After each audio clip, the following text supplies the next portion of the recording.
Welcome, everybody, to episode 348 of WordPress Weekly for Wednesday, March 6th, 2019. I'm your host, Jeff Chandler, joined by the wonderful, cheery, always pick-me-up kind of guy, Mr. John James Jacoby. How are you, sir? I'm all right. I can't tell if you're being serious or if you're making fun of me. What do you think? I think we're almost at episode 350. Yes. That's a big deal. That's exciting. That's a thing to be happy and A cheerful about. lot of WordPress history archived in the verbal instance. That's right. WordPress Weekly. So last week we talked about chair shopping and stuff. I wanted to go over a couple of things before we get into today's topics. Ryan Beardall commented on the episode. He says, "Jeff, after this episode, I hereby name you the chairman of WordPress Weekly." That's very funny. Where's the rim shot? We need a rim shot thing. So thank you very much for that. And Sparky Drive says, "Marky Mark threw racial slurs and beat a Vietnamese man's head to a pulp. Decades later, he tried to get his hate crime pardoned. The past is your past. Own it." Yeah. And this is in reference to a conversation we had last week about the Yoast controversy of things that were said and brought up in tweets from about 8, 9, 10 years ago. And I think we were very clear in saying, when you mess up, you've made mistakes, that's part of your past. That's who you are. And they, as we mentioned, Yoast and his wife, they did not deny that these happened. They didn't try and sweep it under the rug, but and what they've tried to do is show that they've improved as a company. They've improved as people. And I think in the past couple of years, from what I've seen, at least on social media and the public eye, that has been the case. However, and then I also mentioned how comedians and some other folks where their past is brought up, it could be 20, it could be 30 years ago, and there's this group of people who just want to chastise them and ruin their life and make sure that the rest of their life is crap. And I sometimes I don't feel like the punishment of some of the things that people did in the past as mistakes constitute a tearing apart in the current present time. Right. The Mark Wahlberg thing is an interesting example that, is tangentially, since you brought it up, like when something like that, when you first read or discover something like that about someone, there is this like initial shock of like, well, that is not the version of that person that I have always held in my head, right? Like that really? There's like a whole process of like, well, oh no, like, but the reality is that it is your opinion doesn't really matter a whole lot. It is the person who has decided to is the victim of the victim of those circumstances. It's the person who took those actions, and it is them having to live and deal with it. The fact that someone is popular or is a celebrity, every time that every new person learns about that shocking thing from 5, 10, 15, 20, 25 years ago, that person shouldn't be forced to relive those circumstances every single time that someone else discovers it either. Like, unfortunately, the internet and the web and the instantaneousness of online communication means that someone every day is going to relearn about somebody else's past, and that we don't have the tools, and we are not really just built to cope or handle those discoveries very well. And far too often, thanks to social media, you get this mob mentality who far too often gets to play the role of judge and jury. It's tough. And we're going to talk about a little bit more of that on the show later in some other topics and things, I think. But it's tough. It's very nuanced and complicated, and there is no solution or answer. There are lots of opinions, and we're fortunate enough to be able to share a few of those on the show every once in a while. But yeah. And the last comment on last week's episode is from Nick. He says, "Good episode." Says he's going to have to agree with us that TinyMCE will be supported forever, or at least for a long time. He says, to be honest, nobody knows what will happen. It all depends on how much the Classic Editor plugin will be used by 2022, how much of a threat Classic Press will be to WordPress by 2022, and if more users and especially developers will start using Gutenberg more than today. And he believes that all indications so far point to the plan to remove TinyMCE from core. And if they do, he hopes that it would be available as a plugin. And if and when Tiny will be removed from core, many page builders and plugins that depend on TinyMCE will be in real trouble. And if that happens, the collateral damage done to themes and plugins in phase 1 of Gutenberg's development will be negligible compared to the damage that we will be facing in less than 3 years from now, if Tiny will be removed and nobody will at least offer it in plugin form. And he goes on to talk about how he likes Gutenberg. He's converted his blocks, but he says, as a WordPress user, theme, and plugin developer, I absolutely loathe the decisions, not options mantra, as I view that as software communism. I want all options available to me and only me to make my own decisions, what is best for me and my clients. And he's looking forward to today's episode. He says it was very entertaining. So I don't know. Any thoughts on that feedback, John? The mantras are the decisions, not options mantra, I think is safe. I kind of what I don't know, based on what I've seen, at least through Gutenberg, that mantra's kind of been thrown out the window. A little bit, but it's there for the majority of WordPress installs and users, and we're lucky that WordPress, as the piece of software that it is, enables for folks to add some more of the options if that's something that they want. I think there are good examples of things that have too many options that are overwhelming for users because pieces of software grow over time. And so I see decisions, not options, as a general reminder to everyone that is working on the core of the WordPress project to make sure to rethink adding new features and options and to try and scrutinize them pretty carefully. But generally, Jeff, I kind of agree that Gutenberg did add a whole boatload of new options. It's funny how I and so many other people, they come across software, it has all these different doodads, toggles, buttons, and options, and you want it to just work. Well, if you want it to just work, what you're hoping for is that the software developer made a decision for the software to operate in a certain way that aligns with the way you want to work it. And now, hey, now it just works, and you don't have to worry about any options. Yep. And the older that a piece of software gets, it's like damned if you do and damned if you don't. Yep. And people want new and different things.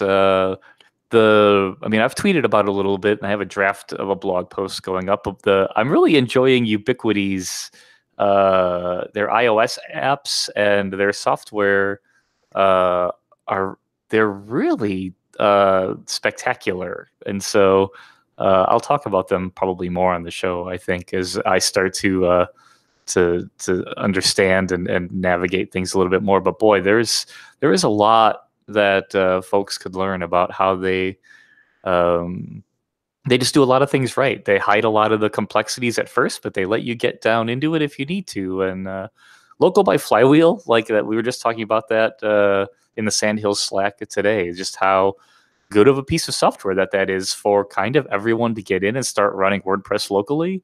But for folks that do need to dig deep and have command line access and get into their Docker container and start playing with it, that is available to them too. Like there are really good examples out there that that kind of follow the decisions, not options idea without repeating it or saying it out loud over and over again. But yeah, I mean, it's we're lucky to be able to add options if we want to, I think.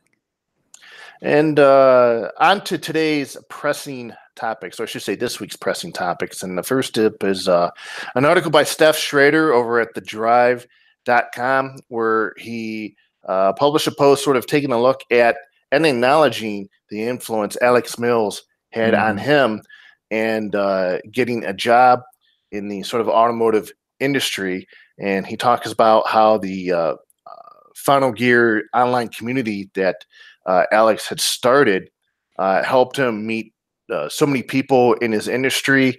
It also helped out with his depression. He was going through depression at a certain point, and he really enjoyed that community of having like-minded people to be around, and he could be there and talk about anything he wanted anytime during the day. So I thought that was really cool.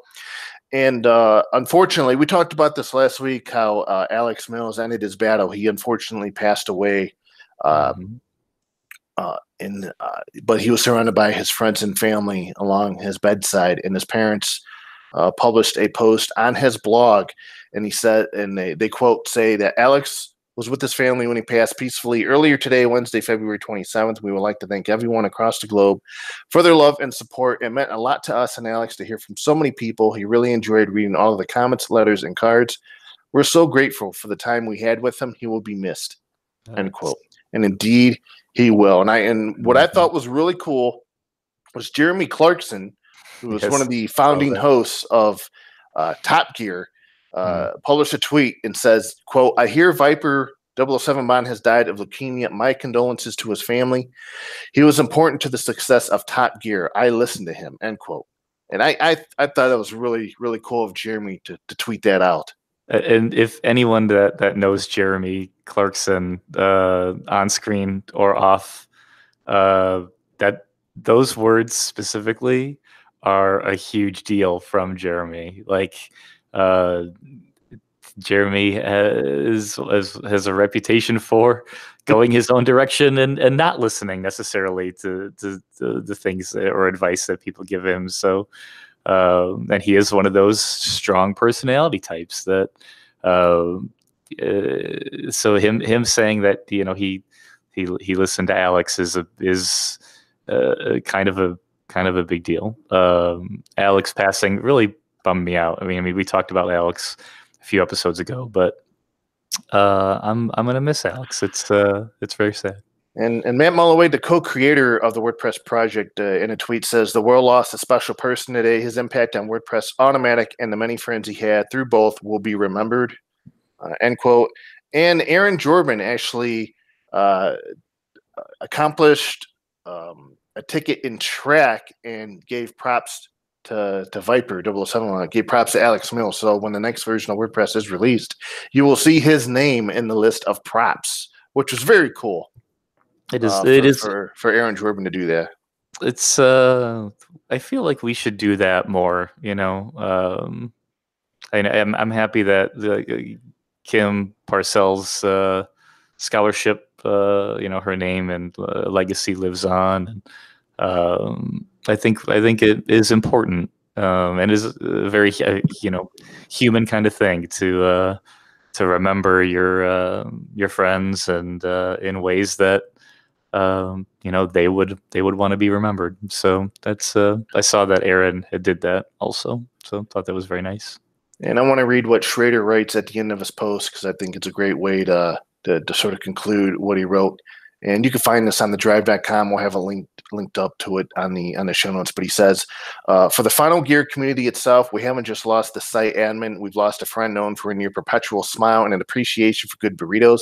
Mills was constantly on the site he created and the related chat rooms it spawned. And like the rest of us, he met up with other posters whenever he could. Mills's work among the automotive community will no doubt live on through the friends he brought together online, as well as in spreading the popularity of one of the world's best car shows, which forever raised the standards of what people around the world expect from automotive media. I think agree. That's a great way to talk about Alex in that way. And Alex, again, you will be missed. Boy, in this photo, he looks really happy in that blue Viper. Which he should. So moving on, sometimes you read an article that really kind of just makes you stop and think and maybe even say, wow. And one of those articles was published on TheVerge.com by Casey Newton, who did a piece called The Trauma Floor, The Secret Lives of Facebook Moderators in America. And in this article, she writes about, she did an interview with a couple of different people who work for a contractor that Facebook has hired, and what they do is they moderate content across the social network. And holy smokes, those, you want to talk about a job that I'm glad I don't have, but there are plenty of people out there doing this sort of content moderation on Facebook. But basically, these people, the content moderators, they review these posts that people are reported on Facebook, and they review these guidelines, internal guidelines, and they have all these different policies. And these videos or this content could be anything from beheadings to murders to Pretty bad stuff. Terrible things. Things that when you see, you cannot unsee. Right. That's right.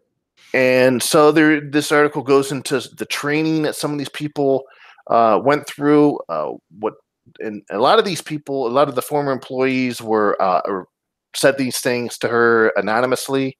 And near the end of the post, she actually goes into the actual office. They invited her in there. And it didn't seem as bad as what was purported by the people who worked there. But again, who knows? I mean, they knew that she was coming in, and who knows what could have happened. But just the life of a Facebook moderator, just from, these people see these things. And I mean, there were reports in here where a gentleman saw so many things and so many conspiracies that he ended up sleeping at home with a gun on his bedside. And when he would wake up, he'd scan his house in the morning with his gun drawn.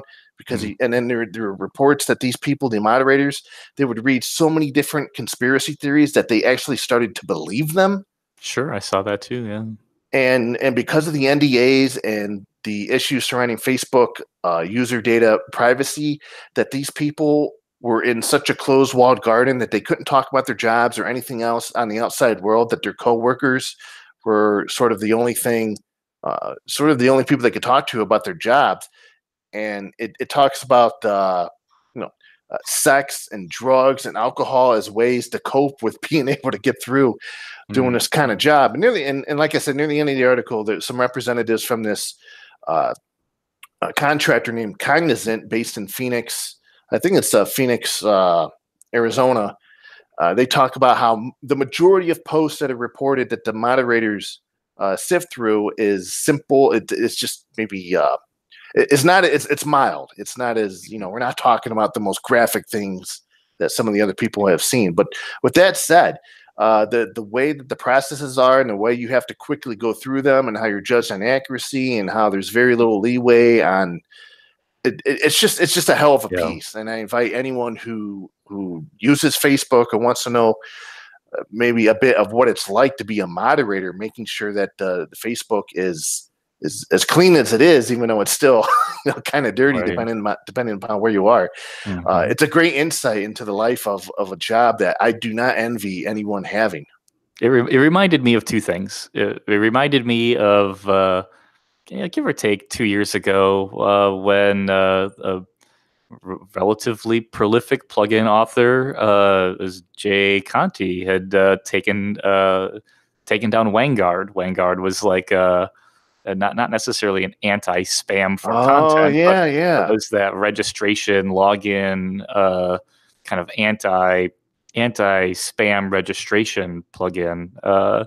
He had built some heuristics and a SaaS around Vanguard for years, and his post basically just bowing out of it was along these same lines, that like in order to get this up and running the way that he wanted it to, he had to manually sift through just the worst kind of content the imaginable, and he accepted that it had grown on him and had changed his views in negative ways that he was not willing to accept in his own life, and gave it up. So that was the first thing it reminded me of. The second thing it reminded me of is just simply any content moderator in general.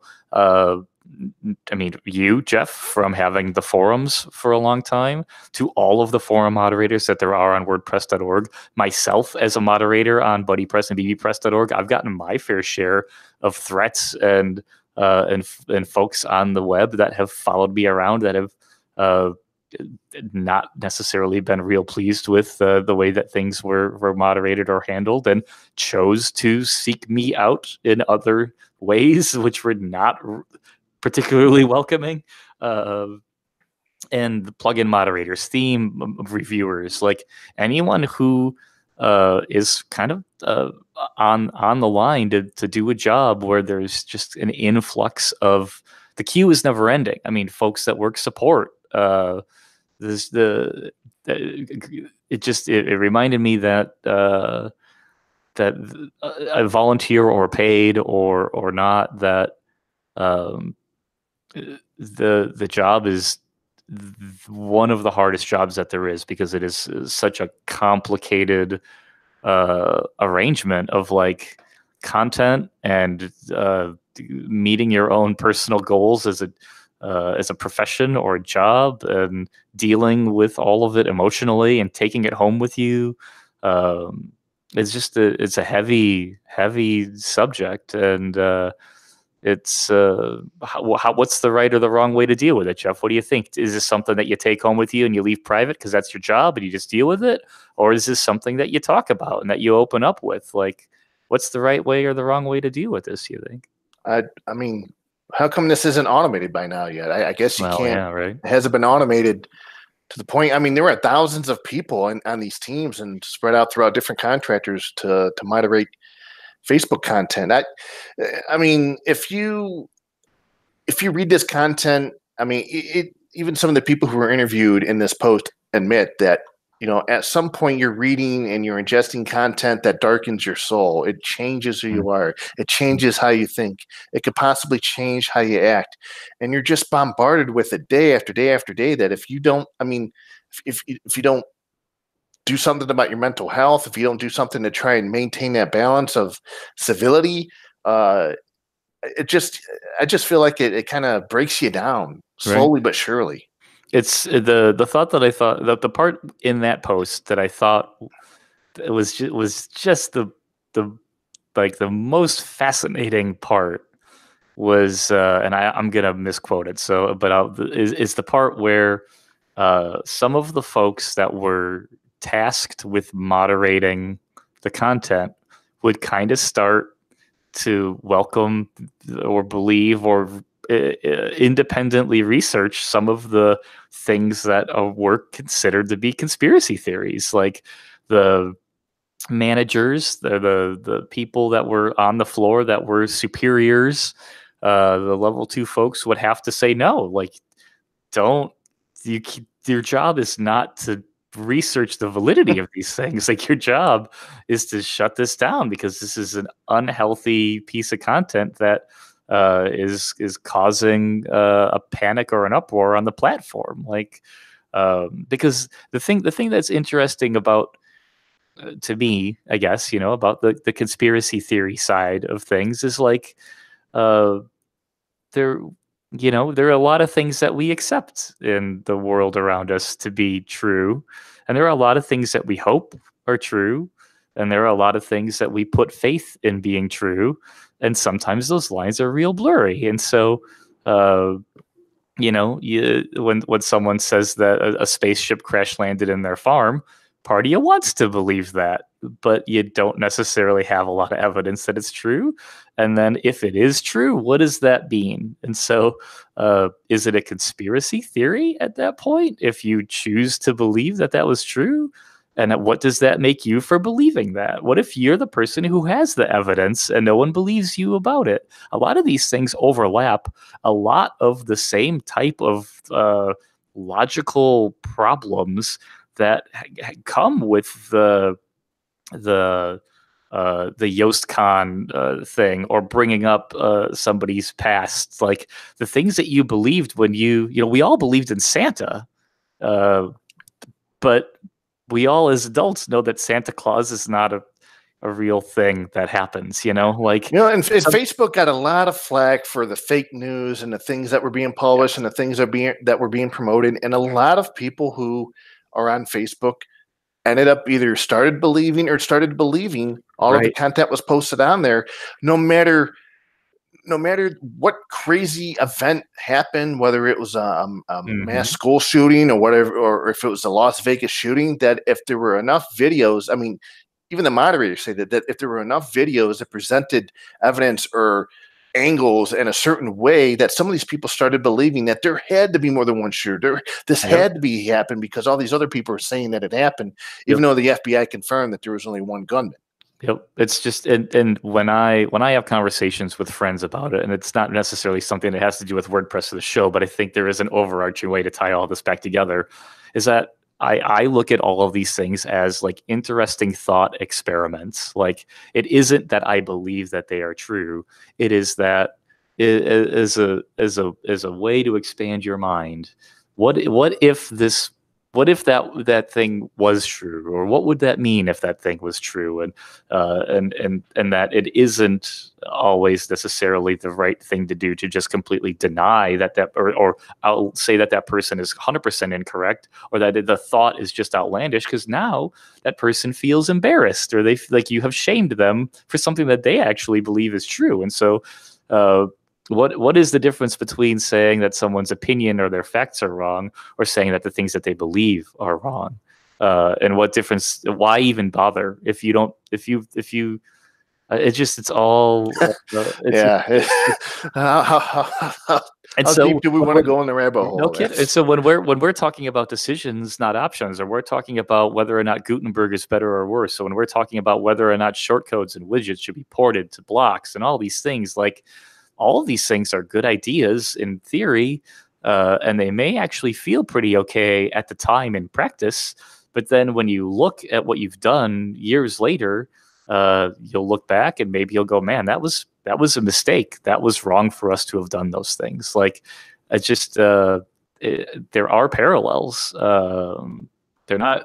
They're wildly different, and there's not a lot of overlap, but they're all learning opportunities and experiences. So, and there's a follow-up post on The Verge to that too. I have not checked that out. That came out just today, I think, about specifically on The Verge, that I have read briefly, which would be my recommendation for folks that want to read up more about this, would also be to follow that up with the Why Content Moderators Fall for Conspiracy Theories. Like someone actually kind of doing a deep dive into how does a person kind of get hooked into reading and investigating and researching, and I mean, these are 1,000-word essays about some of this stuff. Well, they probably have, all these moderators have a lot in common with YouTube content moderators. I mean, right, truly, yep, for sure. So definitely check that out if you're interested in that. But Jetpack, they recently released a big update, Jetpack 7.1. This includes, I think, up to 6 new blocks. So now there's a block for ads. If you're part of the Word Ads program, there's a block that allows you to add different ad elements to your site, such as rectangle, leaderboard, wide skyscraper.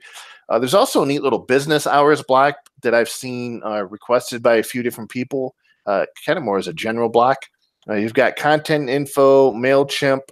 There's a slideshow block if you're a subscription to the VideoPress service. There's a video block. And there's a couple of different bug features. In fact, there's, I think, 2 or 3 security fixes in this release, and the social media connections to Google Plus have been removed because the network is no longer going to be around starting this month. They're starting the sunset process. And by the way, I found out that in 3 days, March 9th, Jetpack will turn 8 years old. Time flies, huh? 8 years of Jetpack. That's crazy. And Jeff Kalinsky sent me an image on Twitter of the Jetpack team, and there must be more than 50 people on the Jetpack team, which isn't surprising. Not surprising anymore. There's a lot happening in Jetpack now. We need to get at least one person for every module. Or something. So that was, I think I've probably brought it up on the show before, but for a long time, there were less than 10 people working on Adobe Photoshop, and this was a piece of software that was 10 years old or more. And so you think that pieces of software have more people working on them than they do, but the reality is that, Jetpack could have 500 people working on it because there's enough in it and going on both ends of it that 50 doesn't even sound like enough sometimes. So, all right. And speaking of events, Pressnomics, we sort of highlighted this, I think, near the end of the show last week, but Pressnomics 6 is taking place September 11th through the 13th this year in Tucson, Arizona. You could buy tickets. Let's see how much tickets are. Genuine mission tickets are $425 each, with 13 remaining, it looks like. And there were a couple other tickets as well. They usually do a golf outing on Friday before the event. You could be a community sponsor.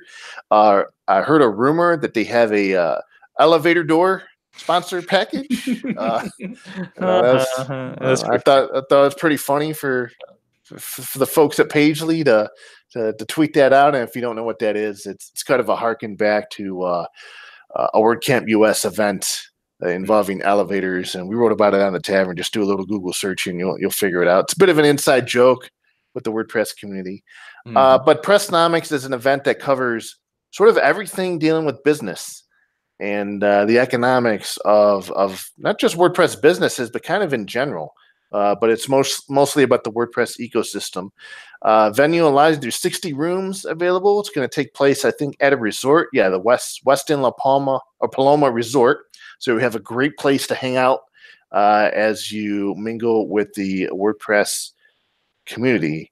And I've been to one Pressnomics. It was I thought it was a fantastic event. And usually, really? What year did you go? Do you remember how long ago it was? I think I could remember us talking about it. It was the second or third Pressnomics. The place we went to for lunch had awesome tacos. I remember that, but it was a great event, great venue. And Josh and his wife do a great job with that event. And they usually take some of the proceeds from the event and donate it to a charity, which I always thought was real nice. I'm going to say that Sally and her husband do an amazing job with this event. Probably more appropriate. Yes, but I've never been, and I mean, anyone that knows me knows that I still haven't really quite figured out how to actually sell products or make money with WordPress. But everyone that has ever gone to Pressnomics that I know has only ever said amazing things. Josh and Sally are amazing folks, and they care deeply about providing a very high value for the money. Everyone has left saying that they learned a lot, they had a great time, they made good connections. Pressnomics is one of those events that like the last time I went to Pressnomics, there were these social meetings at different areas around the event, and I would be sitting at the table, and to the left of me, you're talking about acquiring different clients. On the right of me, you're talking about launching products and the ramp up period to products. And on the other side of me, you're talking about financials and healthcare and insurance. I mean, there's all kinds of different business conversations taking place at Pressnomics. And me, I'm just drinking beer and eating appetizers because there's value there too, right? I mean, there is something there for everyone. That's right. But it's a wealth of knowledge and a ton of experience and a lot of fun. And so, one of these years, I'll feel like you gotta go, man. I gotta go. You gotta check that box off. Yeah. Yes, I do. Freemius, the monetization analytics and marketing library for WordPress plugin and theme developers, they ended up patching an authenticated option update vulnerability in its WordPress SDK a couple of days ago. And this library is included in such plugins as Next Gen Gallery, WP Security Audit, Security Audit, and Food Gallery. So we're talking about hundreds of thousands of installs of plugins that have this library. Now, Feldman, who planned to publish his information a little bit later, actually had to publish it sooner because of a detailed explanation that was published by pluginvulnerabilities.com. And essentially, about 60% of the plugins that use this library have already updated to the new library, so they're already patched. But when we look at companies like and we talked about this before, security companies, they have this information about a vulnerability, and they know it impacts a large number of people. I mean, within 24 hours of publishing something before the actual vendor has a chance to publish something. I don't know. I just don't get it. I don't understand whatever reasoning you have to justify publishing information about a major vulnerability so much sooner than the actual vendor. Mm-hmm. I mean, everybody thinks they're doing the right thing, right? If it's already being exploited, okay, let's inform as many people as possible. But as far as Feldman knows, that he stated that he hasn't had any reports of the vulnerability being exploited. Right. As everybody thinks they're doing the right thing, even when they're doing the wrong thing.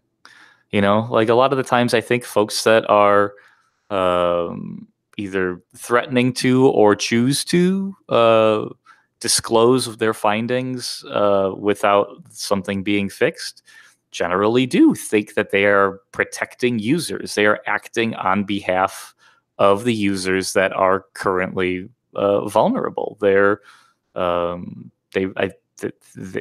their card, I guess. That's their only leverage, is to say, look, if you're not going to fix it, if you really aren't interested in it, then the only thing I can do to make you fix it is to point everyone at the problem. It's like if there's a gaping pothole right in front of your house and it affects you every day, you can't fix it yourself. And if your municipality is saying we're not going to fix it for you, man, then I'm calling the I-Team on Channel 8.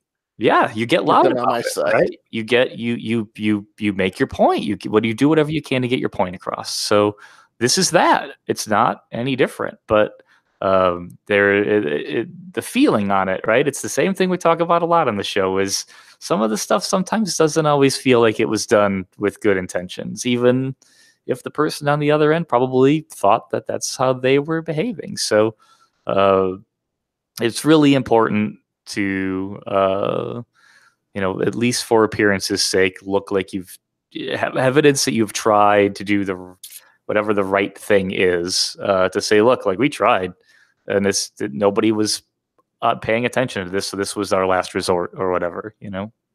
But I guess it's a lot of these things, so even specific to this issue, they are easily solved. This is a dependency. This is something that plugins can update the dependency. The bug is fixed, and everybody moves on.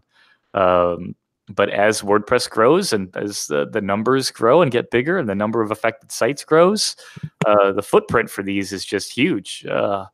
Talking hundreds of thousands of affected sites, and so the sooner that these things get fixed up is obviously the better. Late last week, WordPress contributors had a conversation about having shorter time-based release cycles. So they're talking about shortening the cycles, kind of pointing to Gutenberg as an example of a plugin that's now on pretty much every 2 weeks. You get a major release of Gutenberg. Maybe possibly trying to get WordPress to take up sort of that same sort of cadence. But Gary Pendergast said, quote, "I think there are a lot of infrastructure problems that need to be solved for WordPress before we can move to a fast, automated release cycle." He says, "Having a major release once a month is achievable. It's something I'd like us to get to, but the release process is too manual to have multiple releases running at the same time at the moment," end quote. And somebody had mentioned Des Rochers highlighted on a blog post about some of the things that have to be done as part of the release process. And we're talking about a guide, a field guide, documentation, all these sort of different things that go into a major release of WordPress. So I don't know. We're not going to get to a 2 month or 1 month release cycle of WordPress anytime soon. But I could see at some point down the line, WordPress releases being a little bit more automated and not really being time-based, except for maybe just being on a roadmap and something to expect. Yep. It's interesting for people that work at or have worked at Automatic, and particularly the team that or the folks that also kind of work on both on WordPress.com or .org, because the idea of continuous deployment or like sort of continuous delivery of new versions of WordPress is not foreign to them.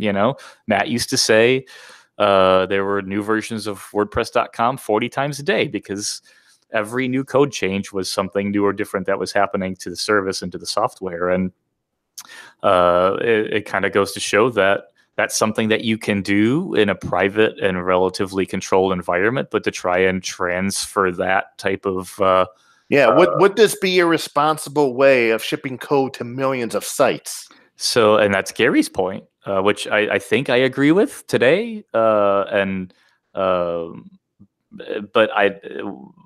is it actually the right thing to do at all? Like, let's say we spend all of the time to make all of the surrounding complications and manual work somewhat easier or more automated. If we could ship a new version of WordPress core every day, is that even a thing that we want? Does that solve any problems for anybody, or does it only create more problems for people? It really is. You don't know till you get there, I guess. But I'll tell you what, I've probably tweeted about it a million times, and I should probably stop. But like every checkbox in the world that says to like automatically keep this piece of software updated never works.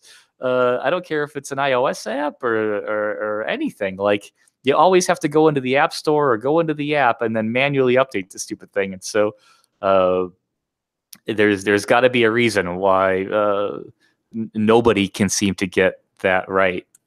Even Google, that's supposed to, or even Google Chrome, that's supposed to keep itself updated all the time, still requires you to manually relaunch the stupid thing every once in a while. And so, if this is something we want to do, how is it really supposed to work for us? I mean, WordPress is more than a dozen years old as a project. It's not a minimum viable product anymore. And this sort of harkens back to an article you referenced that was published on, I believe it was VentureBeat, Venture to Capital.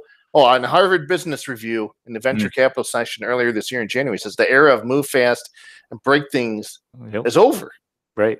Yeah, because if we start increasing and having these time-based WordPress releases, it sounds to me like we're getting faster, not slower. Right? Well, it's yin and yang. Everyone goes left, so you go right. I don't know. There's a little bit of that I think is good, but yeah. I mean, WordPress is at a point where moving fast and breaking things often. No, you don't want to break things often because you're breaking things on potentially millions of sites, and all you're doing is throwing your reputation out the window. What's left of it? Right. But that's how do you innovate without breaking some things? Right. The folks that work on GitLab as an open source project have innovated. They have done really neat things with their piece of software, but they also kind of have an audience of folks that are ready or have adjusted to the idea that every new release of GitLab does change things or comes with new features. And there are things that are kind of moving around and that it doesn't necessarily have the so extremely vast ecosystem of plugins and themes that kind of do rely on things staying pretty stable and the same for a long time. So when it comes to update speeds and the frequency of updates, I think either a plugin will have to be created or something to where you create different branches of WordPress where you say, I want to be on the stable branch. So, hopefully releases come in about 2, 3, 4, whatever time frame, whatever the longest time frame is, so you can get ready for it. And then the branch of here's things featuring new features that we're trying out. You could be one of the first to test these out, give feedback. Sort of like the beta or the bleeding edge branch. And now these things are already possible if you're using the beta tester plugin. So that's kind of a great example of how this could look like in the future. The slippery slope is if the changes that start getting made are so different or breaking that it makes it difficult or impossible to upgrade easily between or go backwards. Like all of the issues that Drupal has been working very hard to solve as a platform and project to make upgrades between versions easier. Like if we aren't or if WordPress doesn't the WordPress if the WordPress project for some reason, define who that we is, mister. Right. if it tries to move fast at a in a way that causes some breakage for folks, it really breaks the promise that WordPress has made to everyone for almost its entire lifespan so far. So, so there was something. There's another point I was going to make, but I can't remember what it was now. There's another example I was going to bring this back to, but I don't remember what it was. Well, for me, that was the sort of the pressing issues that I've seen during the week. I know maybe you wanted to mention maybe some things that are coming in WordPress 5.1.1, or maybe even talk a little bit about the Triage team. I don't know, anything, any pressing topics you wanna get off your mind into the void. So there were two things for sure, since I know that we're starting to be long on the show, but I did want to congratulate and talk a little bit about the I had the post pulled up, but then I closed it. The new WordPress Triage team, and so John DeRogers and let's see who else we've got here: Tammy Lister, Chris Christoph, Sergey Buryakov, Sherry Bigelow. Hi, Sherry. Are sort of the first volunteers / appointees to. What does the word triage mean in software development? Well, so I mean, is that anything related to a triangle? No. Okay, well, then I don't know what it is then. and I mean, tomato, but I would say triage. A triage, okay. Sorry, it's an Ohio thing. Triage. But this is kind of an official acceptance of kind of the role that was always a bug gardener. It really is just, or that within the walls of Automatic was kind of a janitorial task. This is cleanup. This is pruning. This is making sure that the either issues on track or some of the other surrounding initiatives are clean, or they are where they belong. They are in the right milestone. They are in the right component. They are assigned to the right people. Or if they are stale, they are moved out of priority. Their priorities are lessened, or really just to make sure everything is in its place. Bug gardeners have volunteered to do this for a very long time. There are dozens of people in the WordPress.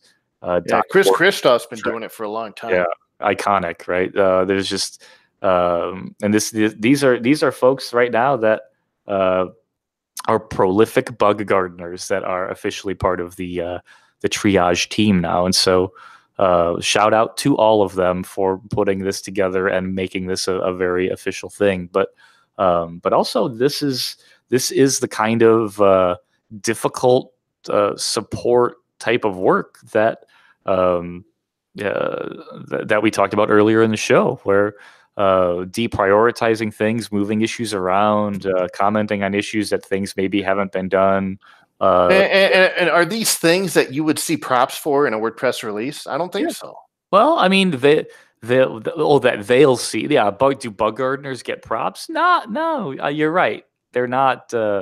They are supportive roles. They're not critical jobs that, at the end of the day, are thankless by a lot of people, except for the people that impact them most. It is a role or are impacted by them most that does not get celebrated enough, or as much necessarily as typical feature development or design type things do. And so it was important to me to call them out and talk about it on the show, because I think it deserves to be talked about and celebrated, because they are doing a lot of work.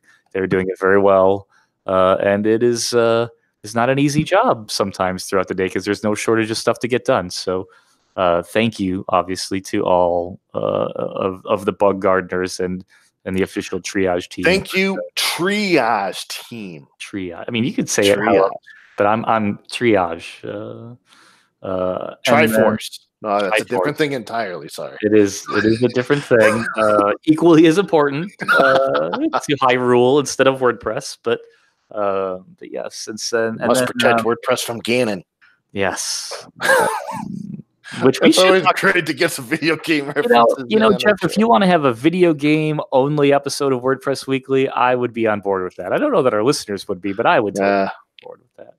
And what's the other thing? Last thing you got for us? So the last thing I'm gonna switch it up and talk about something that I didn't prepare you for, but something that I thought was really interesting and ties a lot of this stuff together is there is a gentleman by the name of Eric Bailey that we've never talked about before. Not Justin Bailey. This is not a Metroid reference. Tweeted and then wrote a blog post on his blog titled "Fighting Uphill," and the gist of this blog post really is how as the web has matured and as single page web apps and React has taken over, how little that folks have paid attention to the semantics of HTML, ARIA tags, and whether or not they help or hurt things, and kind of just the general state of accessibility on the web. And so this all came because WebAIM's accessibility analysis, they came through and analyzed the top 1 million home pages, and released their findings to the public at the end of February, basically saying that everything is a piping hot mess, and that none of the things that people think are helping seem to be really helping anyone that they're intended to help. And this is kind of his deep dive into like what the heck happened and how did we get here, and one step forward, 2 steps back kind of approach to accessibility. And so because we've talked about it on the show with Gutenberg specifically, because accessibility is, again, such a big deal on the web and in real life and affects so many people, that I wanted to get folks to maybe look at reading it and include it in the show notes, because he did a really good job of summarizing a lot of the stuff we've talked about on the show, a lot of the things that I've said out loud but haven't made the time to put into a blog post myself. And stuff that I think is just really important, and that WordPress core and plugins and themes have always kind of had as hot topic items. So I wanted to make sure that we got that got some attention also. And we'll have a link to that article in the show notes post. Well, without further ado, we've accomplished our task of going through the pressing issues of this week, and we've lived to do it again next Wednesday afternoon. You can find show notes for this episode and all other episodes on wptavern.com, and you can follow me on Twitter at JEFFR0. And John? You can see some of the public stuff I do on GitHub at JJJ and jjj.blog, where I promise I'll actually start posting things, because I think I'm gonna try and purge some of the old tweets. So you're overdue for a Gutenberg review. I am. I know Matt's gonna. If I see Matt soon, he's gonna say, "Hey, where's that Gutenberg update?" So you're right. I do need to get on that. And let's see. Well, that's gonna do it for this week's episode. Everybody enjoy the rest of your week. We'll talk to you again next Wednesday afternoon. Say bye, John. Bye, John. Bye, everybody.